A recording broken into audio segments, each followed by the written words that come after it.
Al-BAQARAH, which means the cow, is the second chapter in the Quran. It's also the longest. It's named after a story described in verses 67 to 74. The story takes place during the time of Prophet Moses, peace be upon him, and his people, the children of Israel. A wealthy man was killed by his nephew to inherit his money.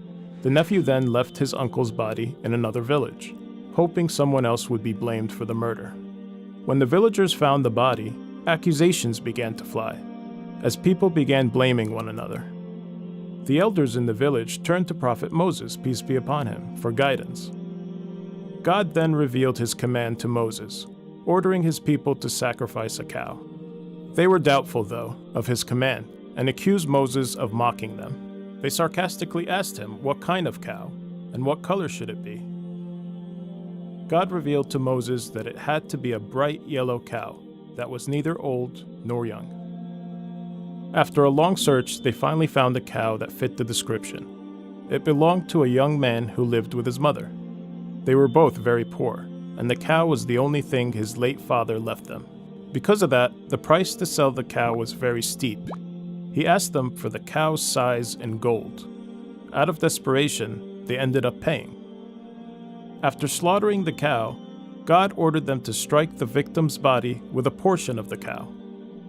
After doing that, the man came back to life and immediately identified his nephew as his killer, and then died again. This was a stunning moment for all who witnessed. God was showing the children of Israel how he can resurrect the dead.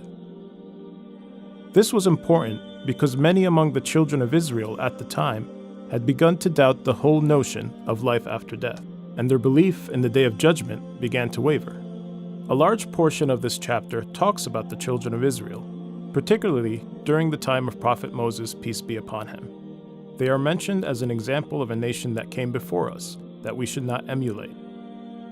This is important because the main goal of this chapter is to establish our role as the human authority responsible for this planet. Now let's look at the 5 main parts to this chapter that we will be looking at more closely.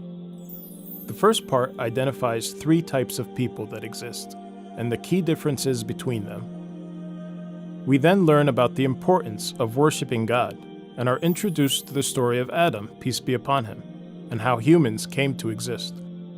The chapter then focuses on the example we mentioned before, the children of Israel, and some of the mistakes they made and how to avoid them. We then learn about the story of Prophet Abraham, peace be upon him, how he devoted his life to God, and how his example is one we should all follow and try to emulate.